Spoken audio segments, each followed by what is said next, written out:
Apa itu global warming?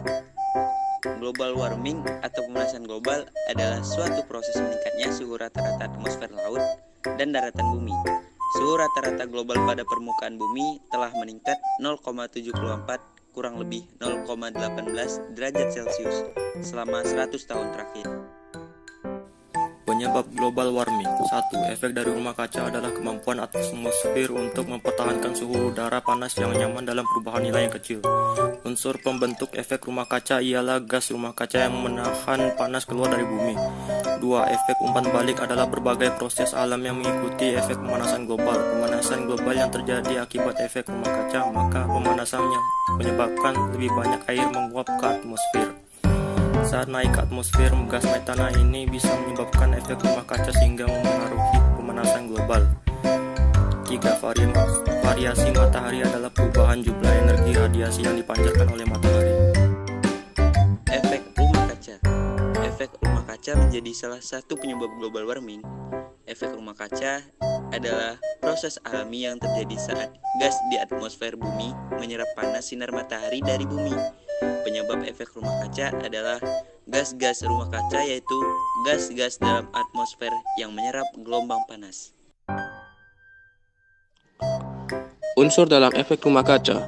Gas-gas yang berkontribusi pada efek rumah kaca antara lain uap air H2O, karbon dioksida CO2, metana CH4, ozon O3, nitrous oksida N20, CFC atau klorofluorokarbon, dan HFC atau hidrofluorokarbon. Sebenarnya, gas-gas tersebut di atas diperlukan agar bumi tidak terlalu dingin.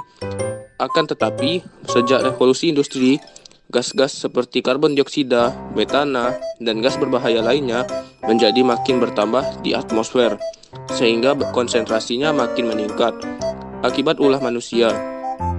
Jika konsentrasi gas-gas rumah kaca makin meningkat di atmosfer, maka efek rumah kaca akan semakin besar.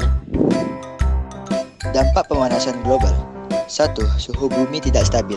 Di kota Pontianak, sepanjang tahun suhu biasanya bervariasi dari 24 derajat Celcius hingga 32 derajat Celcius dan jarang di bawah 23 derajat Celcius atau di atas 34 derajat Celcius. Musim panas berlangsung selama 2,7 bulan, dari 21 April sampai 11 Juli. Dengan suhu tertinggi dan rata-rata di atas 32 derajat Celcius. Bulan terpanas dalam setahun di kota Pontianak adalah Mei, dengan rata-rata suhu terendah 32 derajat Celcius dan tertinggi 24 derajat Celcius. Yang kedua, mencairnya gletser. Mencairnya gletser akan mengakibatkan naiknya permukaan laut. Seiring meningkatnya pemanasan global, permukaan laut akan naik sehingga berpotensi menyebabkan banjir. Yang ketiga, meluasnya penyakit. Karena suhu bumi menjadi lebih hangat, ini dapat mempengaruhi kesehatan manusia dan meluasnya penyakit yang mereka hadapi. Cara mengatasi pemanasan global. Yang pertama, melakukan reboisasi. Yang kedua, mengurangi penggunaan kendaraan pribadi. Yang ketiga, menghemat penggunaan energi. Yang keempat, meminimalisasi penggunaan plastik. Yang kelima, gunakan produk ramah lingkungan. Yang keenam, jalankan pola hidup sehat dan hemat. Yang ketujuh, reduce, reuse, dan